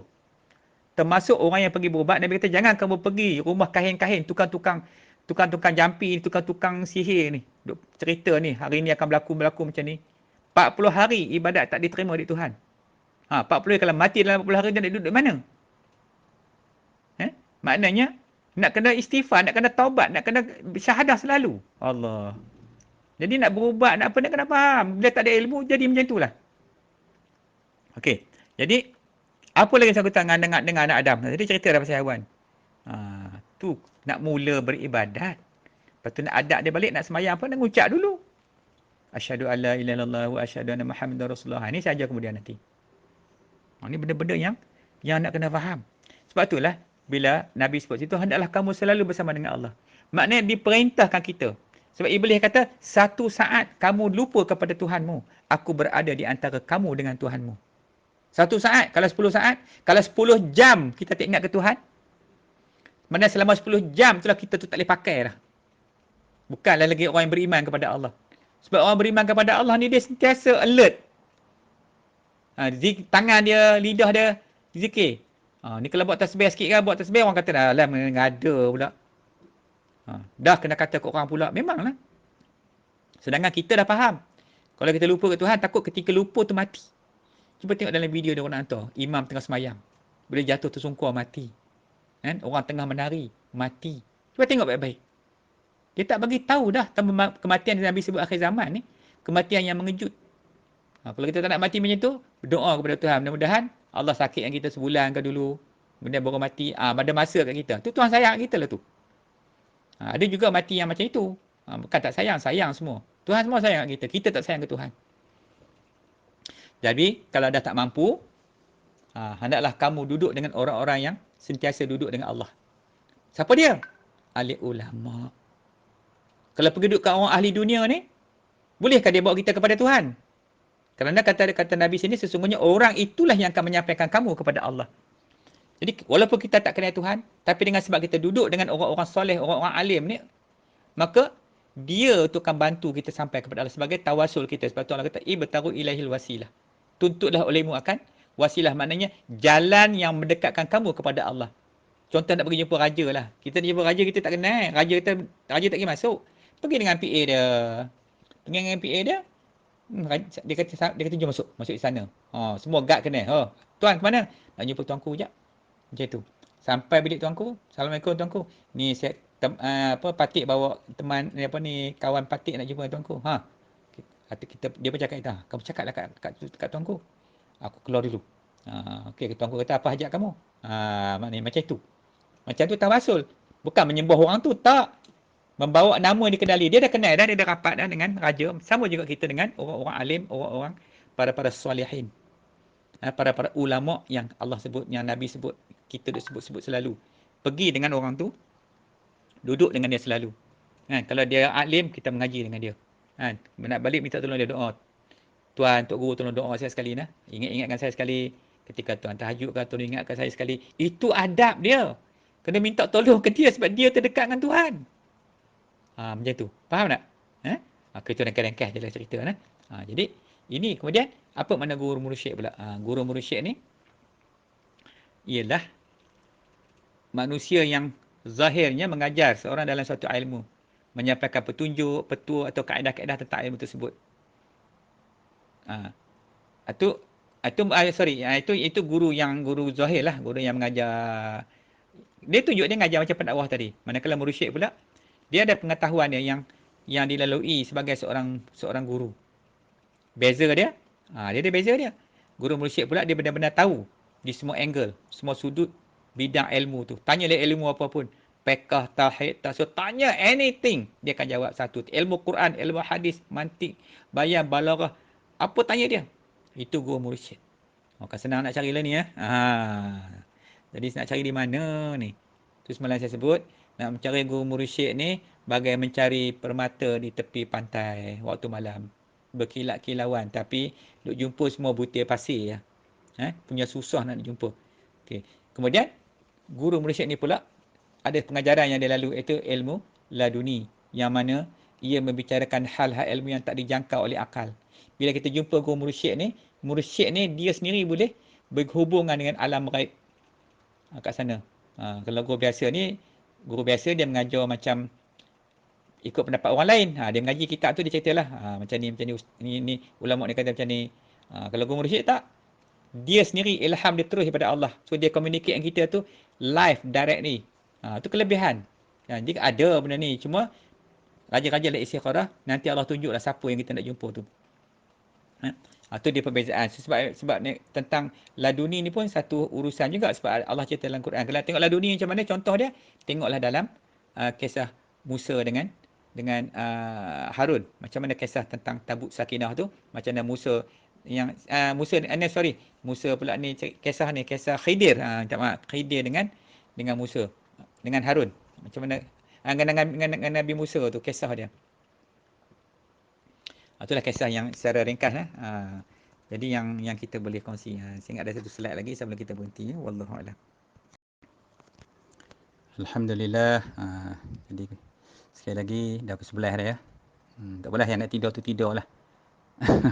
Macam mana ada letih kan? Letih tak buat tidur. Esok nanti pagi-pagi bangun, dengar balik. Atau tak nak dengar pun tak apa. Kan? Kalau yang berminat nak ngaji tu, boleh lah. Pelan-pelan dengar balik. Baik. Mungkin yang ni yang malam ni adalah slide ni insyaAllah. Sebenarnya ada lagi, tapi sebabkan nak cerita tentang tabuk sakinah macam mana, nanti kita sambung esok malam lagi. Mungkin malam ni tak sempat. Baik. Jadi ini kita lihat balik bagaimana kisah Nabi.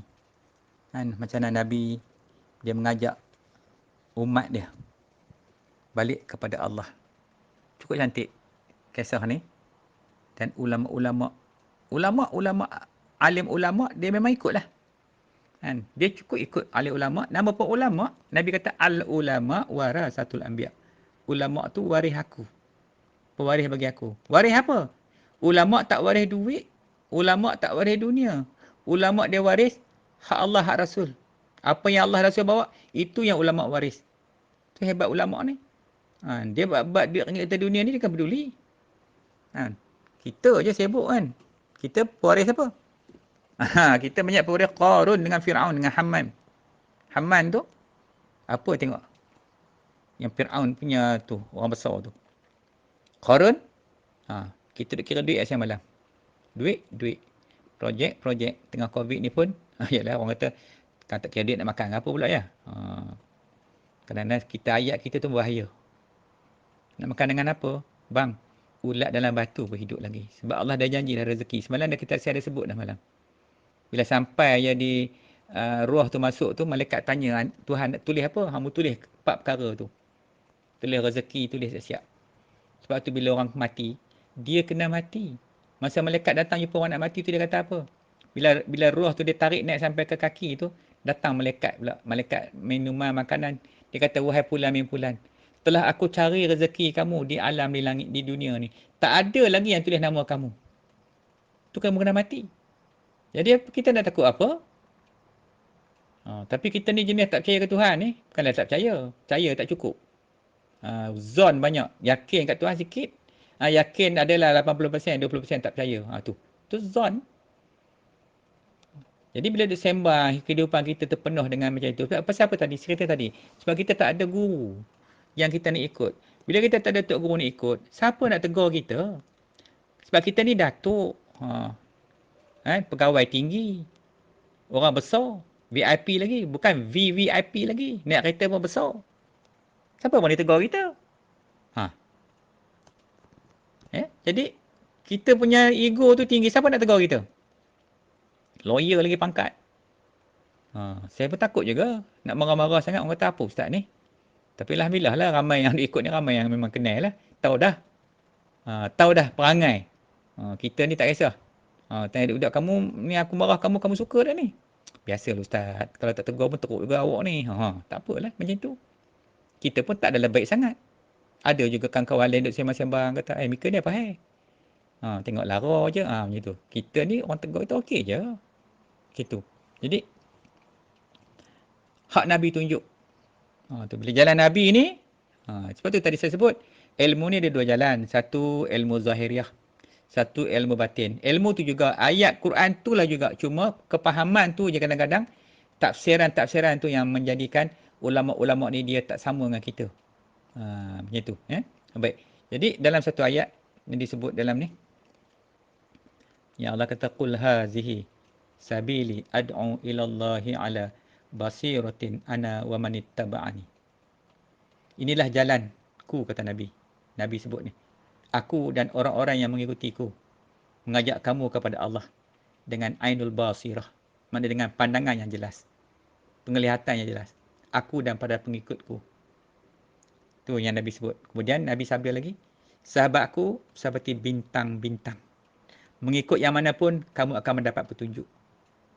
Kita ni ikut sahabat mana ni? Jauh sahabat. Sahabat dekat dengan Nabi. Jadi kita ikutlah ulama'-ulama' yang dekat dengan sahabat. Ulama' tu diikut sahabat mana pun betul. Tu. Jadi, kita ikut daripada ulama' yang sampai dekat kita ni. Pasal mereka tu ikut, kita pegang itulah. Dia sanad dia, diikut dengan tok guru ni sampailah pada sahabat.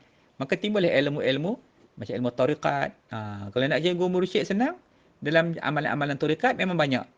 Tu senang. Yang tu senang. Malaysia ni saya ingat, ada 44 tarikat ke apa ke di dunia ni.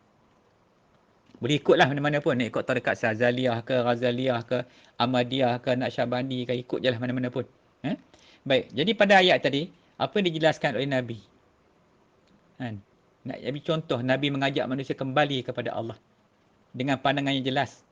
Di dalam Quran tu disebut basirah, ainul basirah, pandangan mata hati. Pandangan mata hati ni, itu yang terbaik. Sebab kita, roh kita tu, sekarang ni roh kita sedang terhijab dengan jasad, tanah, air, api, angin.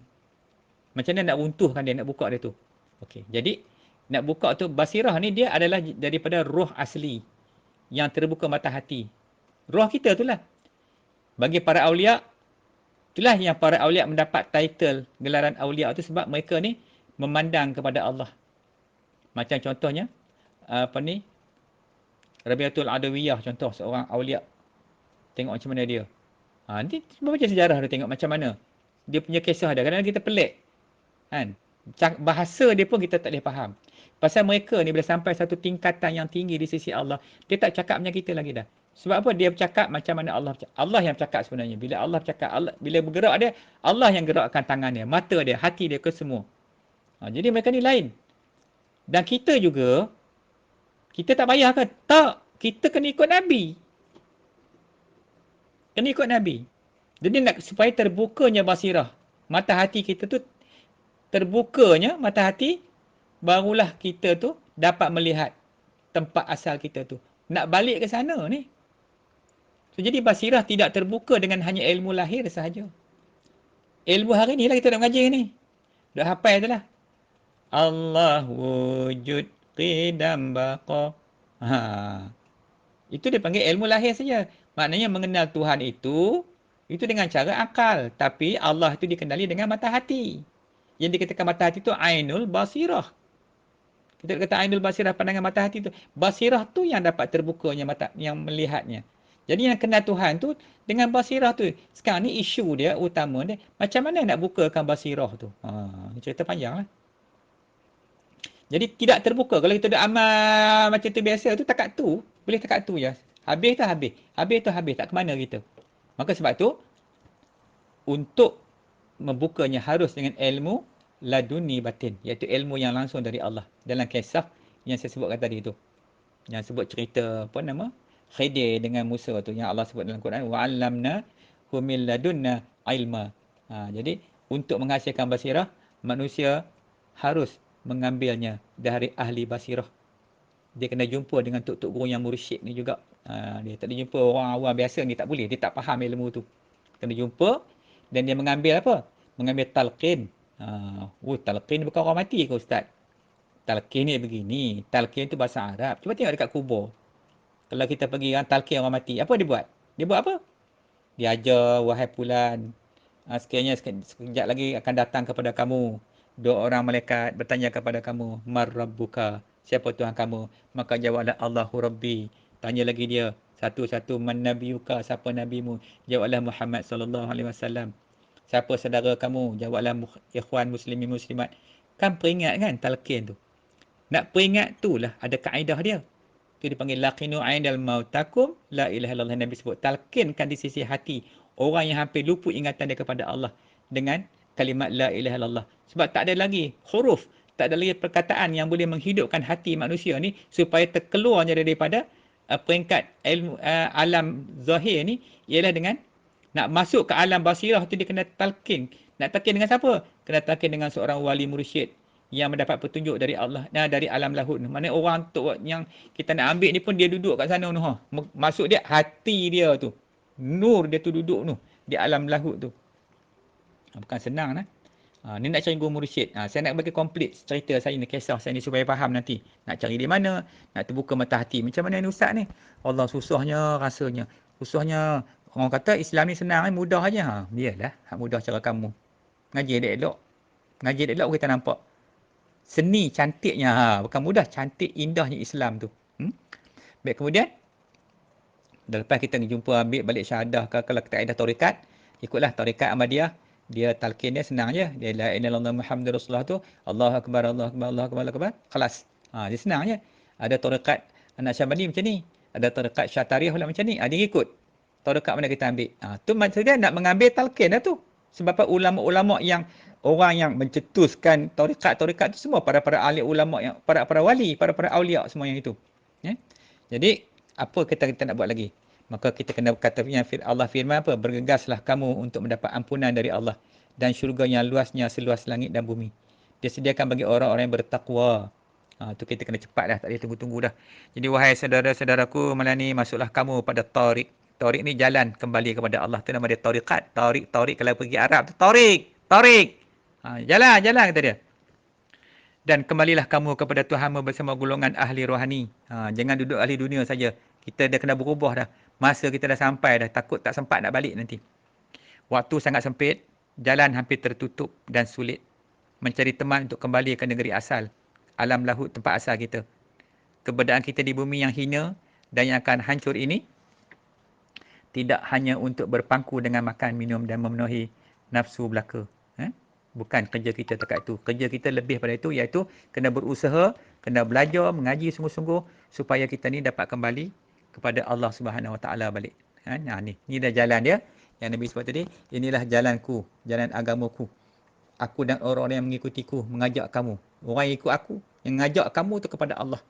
Dengan ainul basirah, pandangan jelas. Aku dan para pengikutku. Jadi tak semua orang ikut Nabi. Teman-teman orang moden ni, dia hidup dia cerita pasal dunia je. Cerita pasal agama dia tak minat. Forget it about that, dia kata. Kita nak cakap pasal ni apa nak jadi ni. Sekarang ni, Morgan apa tu cakap pasal ekonomi. Malaysia akan jadi begini. Dia nak macam tu. Cerita pasal macam ni dia tak nak. Tentu sudah dah jadi mayat. Macam mana dia nak jawab masuk sana? Siapa nak tolong dia? Di alam alam kubur tu. Belum akhirat lagi. Ya?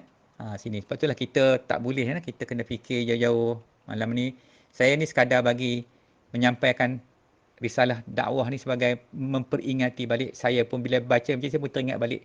Ada yang kita buat silap, kan? Jadi kita mula leka. Kita bila baca-baca bab-bab tentang pandangan mata hati ni, kita tahu dah. Jasad kita ni perlukan makanan dah cukup dah. Alhamdulillah. Roh kita, makanan santapan rohani kita teruk. So apa kita buat? Kadang-kadang kita rasa gelap. Bila kita cuba tengok di alam sana, kita rasa tak nampak. Something is going wrong lah. Maknanya kita duduk dengan dunia tu, maknanya kita duduk dengan dunia tu melebihi daripada kita duduk dengan akhirat. So kita kena do something, buat sesuatu, kita kena cepat-cepat patah balik, duduk tempat ni balik, tempat asal kita balik. Kita kembali balik kepada syahadah tu, kita selalu sebut-sebutkan. Baru duduk balik dengan guru kita, dengan Rasul. Sentiasa duduk dengan Allah, macam hadis yang baca tadi tu. Mudah-mudahan kita dapat bersama di akhirat besok. Bila mati semua kena mati. Cuma sebelum mati ni kita nak kena belajar dulu macam mana kematian kita tu dalam husnul khatimah ataupun na'udzubillah su'ul khatimah, itu kita tak ada. Jadi kita minta perlindungan kepada Allah. So jadi tadi saya dah cerita daripada awal tadi tentang alam mistik, alam jin, macam mana jin tipu kita, tentang kalau tak ada mursyid jadi bergurukan syaitan, wali syaitan. Benda ni semua jelas.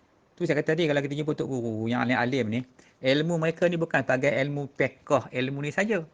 Ilmu sirah lah. Ilmu tu orang alim dia cerita semua bidang, dia boleh cerita, dia masuk. Saya pun dah pening juga bila kita ikut tok guru kawan dengan dia. Kita ingat satu bidang ilmunya, kita tanya pasal meniaga, dia cerita pasal meniaga kita. Semua dia alim. Dia lagi pandai daripada kita. Mu buat gini, dia kata. Tanya nak buat formula makjun macam mana, dia ajar. Mu campur-campur ni jadi. Yang tok guru saya kemarin tu, cerita dia ajar apa? Masa tu ada penyakit kusta. Banyak kat Penang, belah Kedah banyak. Tapi cerita dia buat bahan dia, kita tengok pun takut. Memang ada kitab. Benda-benda yang tak boleh makan, tapi boleh. Darurat boleh. Dia pakai ular tedung, monyet, dia ambil yang. Masak. Tapi orang tak tahu lah yang sakit tu. Masak tu, campur dengan herba tu buat. Pergi buat baju macam makjun, pergi makan. Tu tok guru. Lepas makan hari ni, malam ni dah buat semua, esok pergi makan. Lusa tu, jatuh ulat kusta tu. Seekor-seekor jatuh. Kawan saya, dia cerita, aku ambil, dia kata besi, katok ulat tu, melambung-lambung ulat tu. Piu melambung. Katok dengan besi, tak mati ulat tu. Bila kena kat tangan tu, isi tu gugur kusta. Lepas tu dia duduk kat Pulau Jerejak kat Penang dengan Sungai Buloh tu, hospital dia. Tapi sebab tok guru punya ilmu tu, dia suruh buat. Habis, selesai, khalas.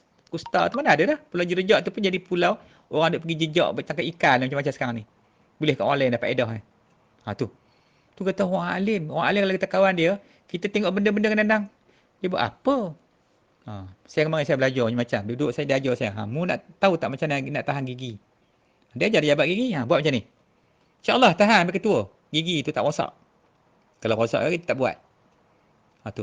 Ada kaedah dia. Dia panggil jabat dia. Jabat gigi, sentuh kat gigi tu. Ni doa dia macam ni. Simple sangat.